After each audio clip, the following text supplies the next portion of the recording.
This park is just something to play on. It's not like playing in another ground. It's always going to be our home, so that's why it means so much to us. When you come from nothing and you want to go somewhere, there's a bit of fight there. I think this joint's got it. We'd have been dead long ago had we not had that. Had we been a soft mob, we'd have thrown the towel in. I suppose I hate to lose, and lots of people want us to lose, expect us to lose, but we ain't going to go away. So we're here for the long haul. They're running it. Phelan, Meninga, Red will score, I think. He's in. That could be the one that wins it. Mick Weirs has gone berserk. First came to Davies Park in 1967 as a 10-year-old. All the boys came down to watch the footy one Sunday. It just instantly became part of my life.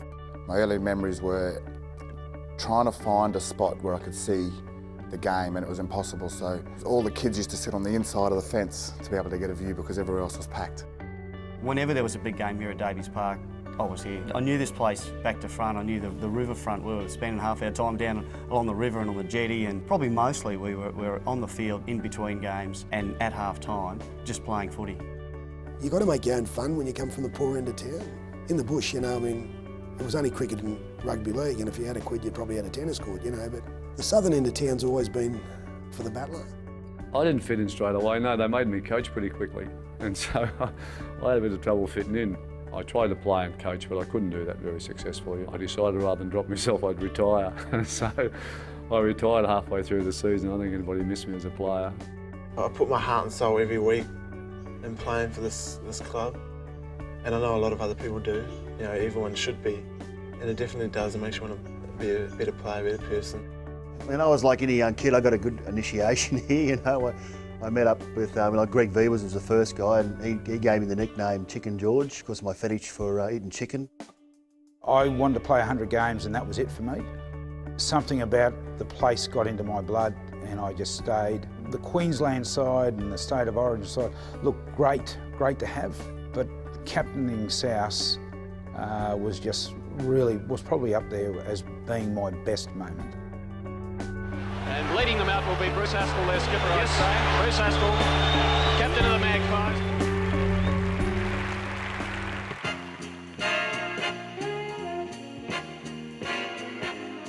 Club football in Brisbane, rugby league in particular, was the #1 sport.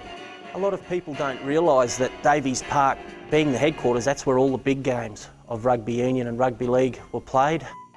I'd rank it #1 most picturesque ground in Brisbane. It's nestled in the heart of West End, which is only a few minutes walk from the city centre. When we'd play here, cars would be parked right up near the school. They'd be parked for miles and this ground would be packed. You couldn't get near the ground. During the war years, South had a very colourful history. We never used to play at Davies Park. Couldn't get near the place because the American Army, they confiscated the whole park for a searchlight brigade and ACAC parade. They were trying to save the gasworks there in case there was an air raid.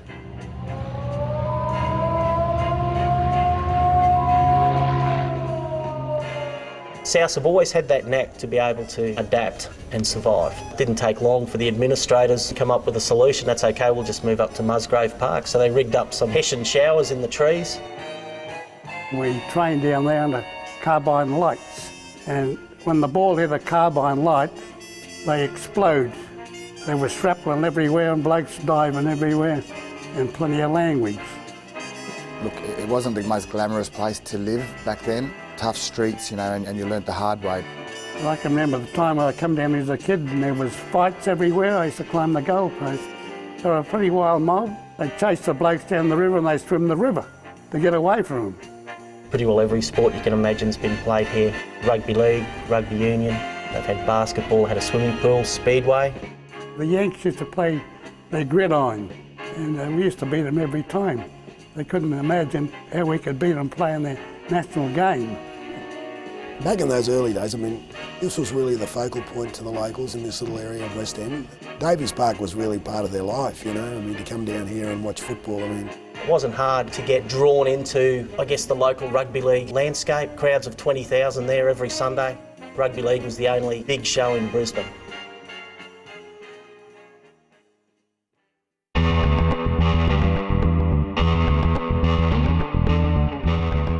You could imagine how in awe I was of being able to run onto the field and thinking, shit, Mal ran on this field, and Gary Belch ran on this field, and Peter Jackson, and all these players, Johnny Elias and Norm McCarthy, all these were my heroes. And being able to run on the same ground as these guys, it was special. Well, I played second row mostly because Bill Tyke was a lock forward here. Well, it's getting a bit sissy-wise now. They got them sitting on the sideline, run them on, run them off. It makes a bit of a Sheila's game, I reckon. When you played somebody, I could nearly guarantee that the bark they left behind was enough to give you the satisfaction that you achieved something on the day, you know. It was a completely different game, really. You get some of the guys that played in the early 70s and then going back before that, some of those guys were serious hardheads, they were fearless. And there was traditional softening up periods, as they called it, in the first 10 minutes of a game. It was pretty well a free-for-all until one side could out-psych the other. I remember I got sent off here once in a trial match against Western Suburbs. He said, off. I said, what for? He said, this is only a trial game and you can't tackle that hard. And I said, you silly old fusspot, yeah. And South's just about to come out. You can see the banner up on the grandstands. These South's players may be smaller in stature, but they're big in heart. It was a very, very difficult night every time we turned up to train. It was never easy. We'd train at 6 o'clock at night, and we worked day jobs and we had to turn up and train. My old man had a sand contracting business, and I used to have to go out and load several trucks for 2 loads of a Saturday morning. And when you play the game in the afternoon, you're stiff as anything. You dreaded getting to August because they used to be so cold the nights here, and with the cricket pitch in the middle, it was like concrete. There's no comparison anymore to what we did. And when I remember Pat Phelan coming in, he'd been a bricky's labourer. No one had trained better than him. He'd be filthy, dirty. You'd know he's exhausted, you know, but he just absolutely put in. And no great facilities. Lucky to get a hot shower sometimes, you know. You take players of the past, you know, they're not necessarily big or great, just average kids from around the area. Like, how tough was Billy Ardross, you know? We brought Billy up to play first grade. We had a number of injuries. I said to him after the game, I said, oh, Billy, you did really good, you know, and he said, oh, yeah, he said, I was very scared today, Wayne. I said, oh, were you? I said, how'd you settle your nerves down? He said, I had a 6-pack before the game. Then I met up with characters like Alan Bracken and Johnny Salter, all those sort of guys who initiated me, I guess. Chris Thorley, Big Bicky Thorley. I love Big Bicky Thorley. I'd seen him play Blimber Cup for Brisbane as a halfback, and when I got here to coach him as a front rower. But look, you talk about the South spirit. He always epitomised the South spirit for me. When he played his heart out every week, he did the best he could, you know, and there was just something about this place. He was a local from here, and it meant so much to the local boys to play for South. My dad's from West End, my grandparents were from West End. If you're from West End, you're a South. You just had to be. That's what you did, you followed the mighty Magpies.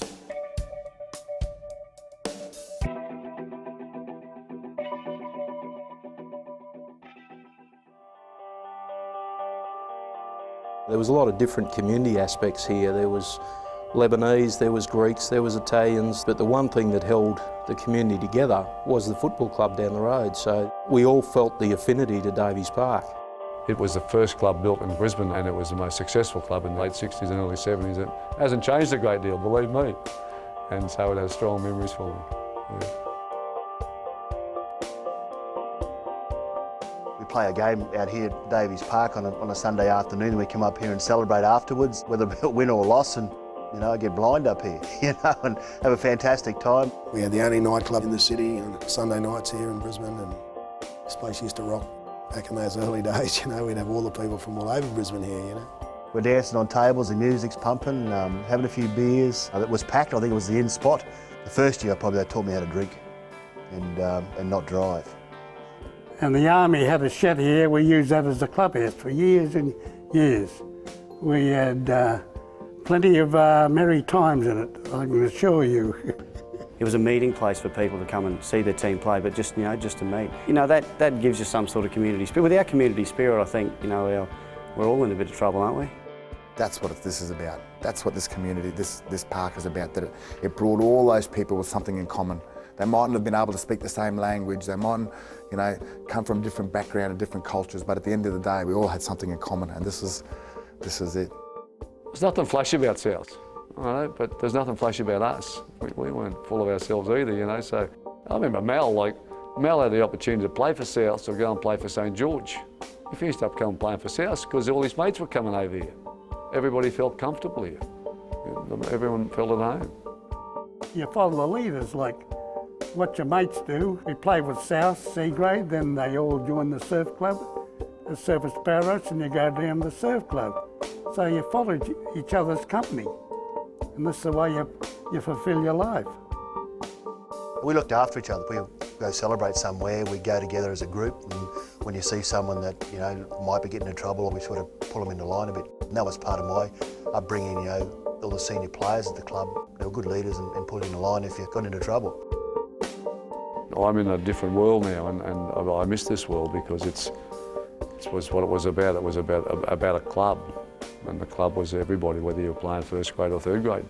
We had a lot more interest back in the game in those days, which made life a lot easier for those guys too, because they had a lot of supporters. In those times, it was great to celebrate with the fans. We won a grand final. When we did win a grand final, there's 10,000 people here, all on the field, there's marquees everywhere, everyone's drinking and having a good time. I remember always seeing Tank full as an old bird and crying at the end of the game when we won. A large man bawling. It wasn't just tears, he was bawling that South had won, and that image has stayed with me forever. It just proves how passionate people are about this place, It brings men to tears. Look, leading into a grand final week was just something very special. We used to do some road runs from time to time. We used to go through West End, or even driving the training through West End with the streamers hanging out of the shop windows. And some of the old faces, you may not know their names, but the old faces that used to come out of the shops and cheer you on as you went past. The bakery's always full of black and white cakes and scones, and everyone decorated their front of their stores in black and white, It embraced the whole community. The thing that was talked about in every bar, every pub in West End was South Football Club and whether or not they were going to win another grand final.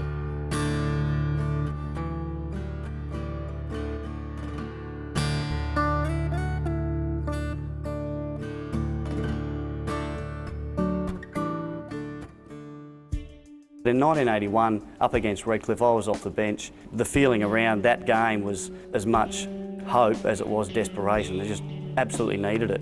We'd been in the final for about 3 years and we couldn't win one. And when Souths won the final, that was the only time I've ever cried at football. 1 minute left. They're running it. Phelan, Meninga, Red will score, I think. He's in. That could be the one that wins it. It was pretty exciting, obviously. I grabbed Mick and sort of threw him around like a rag doll, basically. Probably the best tackle I did all day too, but it was all worth it. He didn't care. It was a great day for us. It was an emotional day. We partied for about 2 or 3 days afterwards. He knew there was the Redcliffe in the corner. That's the winning try. That's a grand final try. And really, South, I think, had deserved to win this match.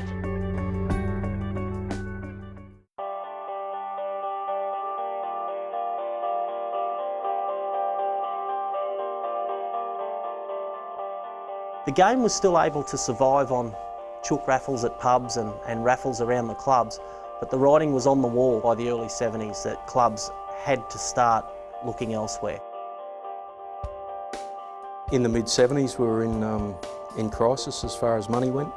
They made promises to us about, yes, we'll get to the money, and we all stuck in there and we all hung in there. I think it's just the characters of everyone at the time.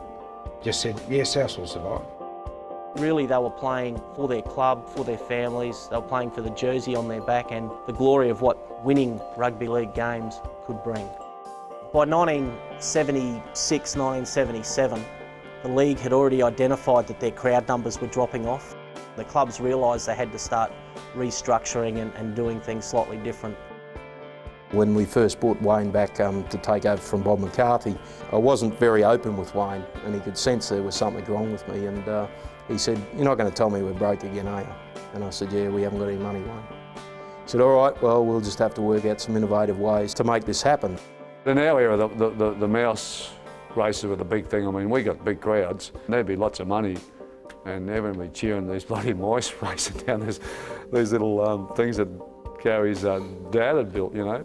So one of the Greek boys decided we'd have a Manila night, and I was earning some really big money in those days, $3,000 a night. Then the Greek fella decided to tell me one night, he said, oh, we're taking on Jerry Bellino, because Bellino had the big gambling dens in the valley, and he said, I got his dealer.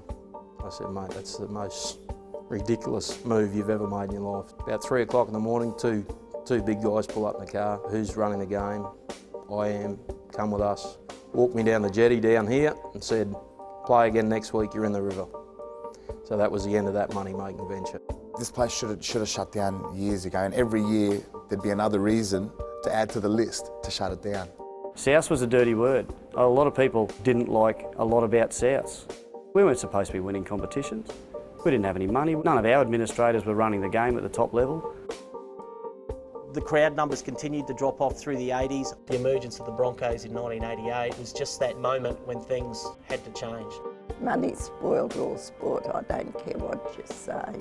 See, I've never gone for the Broncos, and I never will, because they spoiled our competition. There was more aspects to that. Television was becoming part of common life. The press jumped on the bandwagon and ditched the Brisbane Rugby League like it had never existed. The trickle of players to Sydney had just become a rush. Every year, half our state side would end up playing in Sydney, and 4 or 5 of them had come up and play for New South Wales and smash us in the interstate series.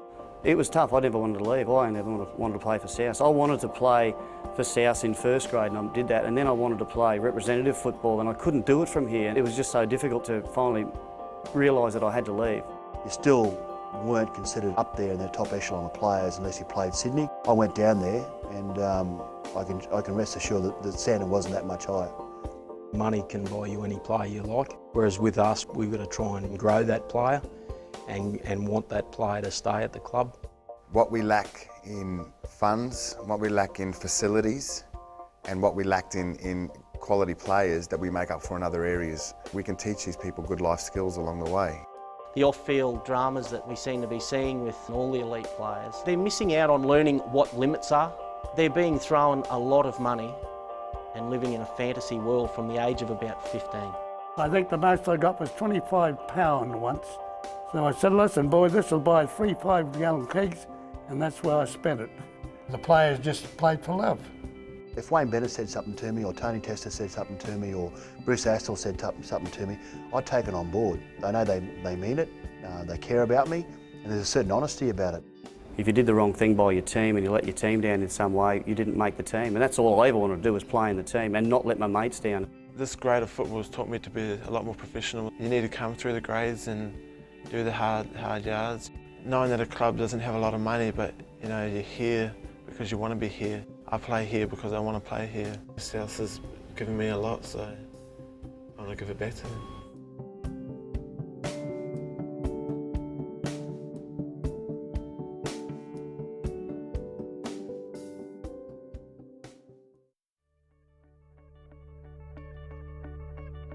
Souths have been blessed with some of the greatest administrators. Tony Tester, who was just a man before his years. Some of the things he did were just so innovative, it wasn't funny. Tony Tester. Oh God, he changed us all, didn't he? I remember Bill Tyquin saying to me once, I need to find a replacement. I said, I've got one. He said, who is he? I said, his name's Tony Tester. He said, what nationality? And I said, he's Italian. He said, what does he know about rugby league? I said, nothing. Why is he good? I said, he just is good. He's just a good bloke. It was the golden era of South that he took us through. No one liked to let him down, no one wanted to fail him. And I remember the headline, chairman barred from the change rooms. I had to bar him from coming to the because he put everybody under too much pressure. You know, he'd get in there and give someone a cuddle and say, don't play bad today, don't let me down today, you know. And that was the last thing we needed. He was passionate, he was everything that we weren't. He'd cuddle you and kiss you and embarrass you, and those things just didn't happen in this game in that era. I think we all loved Tony. And the bottom line, everybody knew that he cared about him. You were important in Tony Tester's life. And now, subsequently, we've got a bloke called Jim McClellan, and this place wouldn't survive had it not been for Jim. You just need that one strong-willed person that believes in the place, and others will get in and help, you know, and that's how they've managed to do it, because the other clubs that have all gone by the wayside haven't had that one person. years he's kept this club going, and he knows, I think deep down, how I've always felt about the club. It's a great thing about Jim, you know, he's not just a CEO, he's a great person. He'll do anything for you before himself. He's South, isn't he? You know, he was South when we were here as young guys. He did my contract. I think I got $3,000, my first coaching contract. I really believe it's the spirit of the people who have come to the place, have played for the place and have worked in the place and kept it alive. Nothing can show you that more than Laura Lister, for God's sake. 90% of my life has been involved with South, but hers is, 99% of her life has been with South, you know, from a little girl to now. God bless her, 84 years old, you know, and still wearing the black and white. She's the lady of the club, you know, she's been here forever.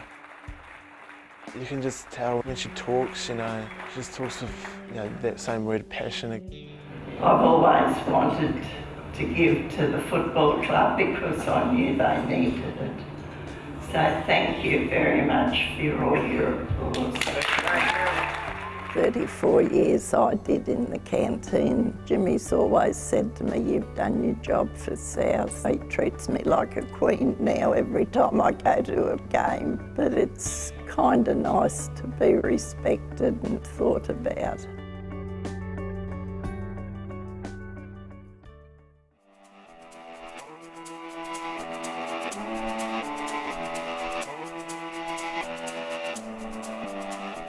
Davies Park is extremely important to the history of the Magpies. There's always been rumours around what's going to happen to Davies Park. Well, they're moving in gradually like they try to claim it, but we got a good few fighters that help us hold on to it.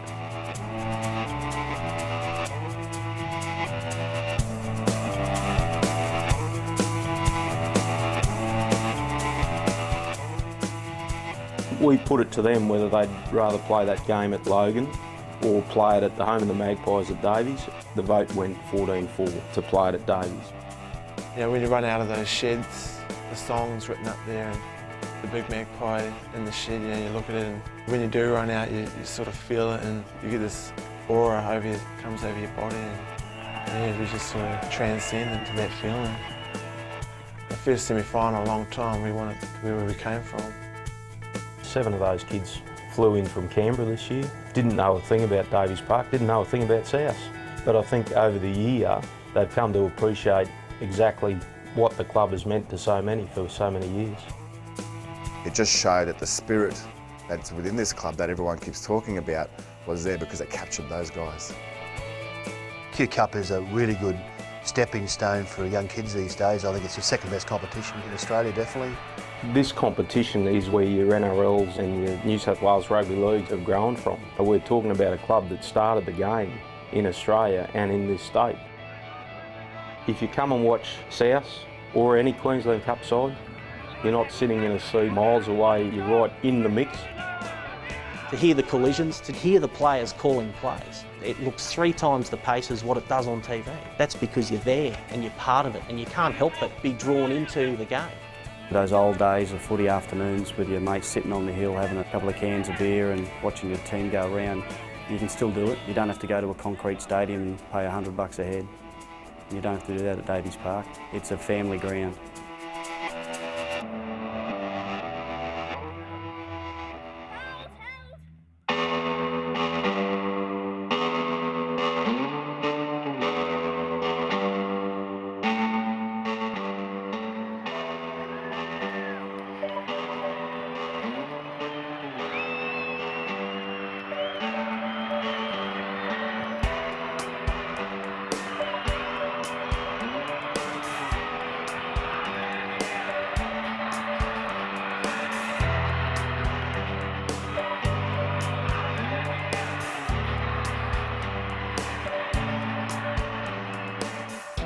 The crowd was buzzing, it was huge. Well, there's so many Magpie fans out there. Because of the tradition, there's been the whole generations of supporters support the Magpies. The support was fantastic, you know, and people with their signs and you know, there was guys that I'd never ever seen before with you know, face paint on and screaming out Magpies.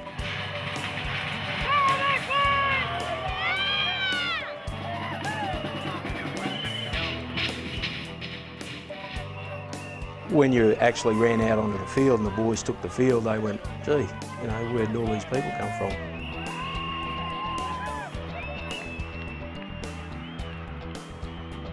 From warm-up, I knew, just looking around, that we were ready. Everyone bagging us out that whole week. We were no chance, and from the kick-off, their first try, it was like a minute later. Speed of line, Telepo goes forward, pops a pass at the Canada, he's in, running from outside in, and South Logan have got first points on the board. What a dream start.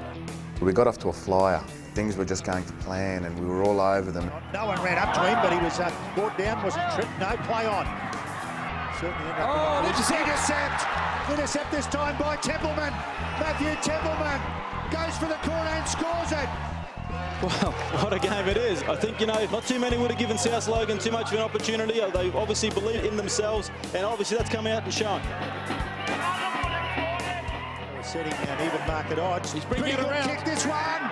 He's got it from the toughest position on the field for a right foot kick. We knew ourselves that we could win definitely. We knew it was going to be tough, but if we hang in there, we'd win. I think that a lot of those young guys really sort of believed in themselves, knew that finals were a different game, and it wasn't that easy just to go out there and win. Ipswich, to their credit, fought back hard, and we were on the back foot. Standing in for Magpies coach Paul Bramley. They're close here. Ipswich are in. The Jets have scored. Michael Ryan has scurried in for a very important try. It's over. And here's Coghill for Ipswich as they attack from their own end. Lee Coghill upfield pushes another one off. What a great run from Lee Coghill. South Logan half again. A good pass to Sweeney. Sweeney going through. Sweeney still going. Sweeney has scored. Ipswich scored two quick tries. An incredible try. Sweeney racing onto a pass from Ian Lacey has gone all the way. No one would have backed. In the last bit, I was on the bench, so I was just shaking my knees, and it was very nerve-wracking. I'm a terrible watcher of a game. Cross again. Cross is back there. Telepo goes himself down the right hand side. Pass up to Roach. Cut down Power. Try. It's a try. Is it a double movement? We're going to go to the video. Did he have a hold of him? Kyle Lodge, the man who scored the try in extra time last week, has he done it again? I tell you what, this could be a no try. He had the only time he broke free was when he lurched forward.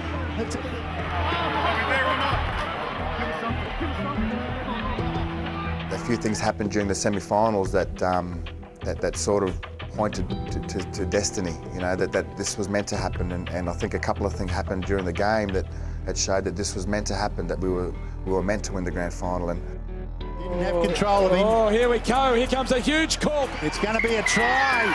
There's the grand final, surely, for South Logan.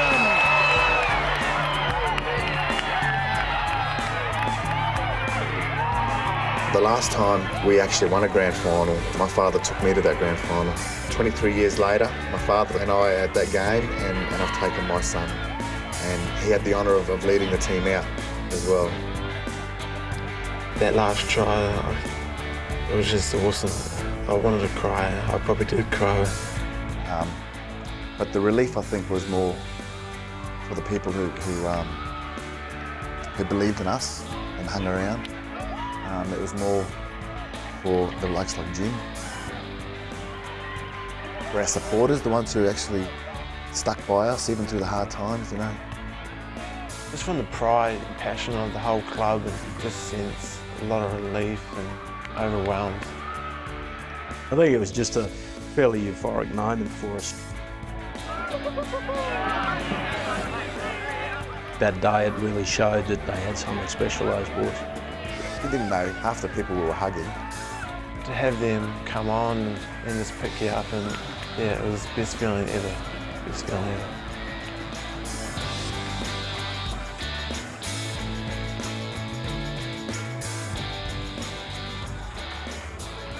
There was a lot of tears, there was a lot of laughter, you know, there was a lot of fun, and you know, growing men cry all the time.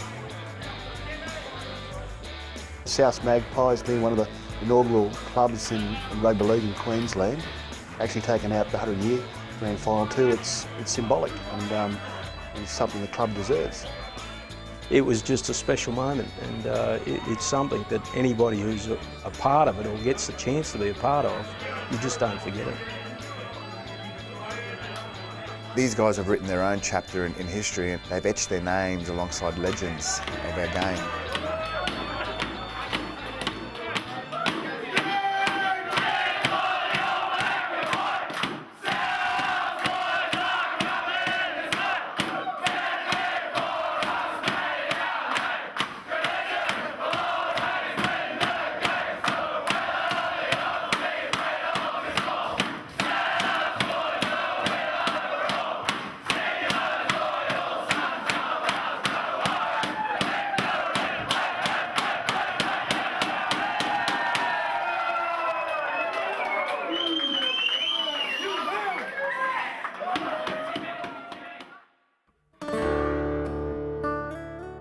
I don't know what it is, but it'll always be South Ground to me, always.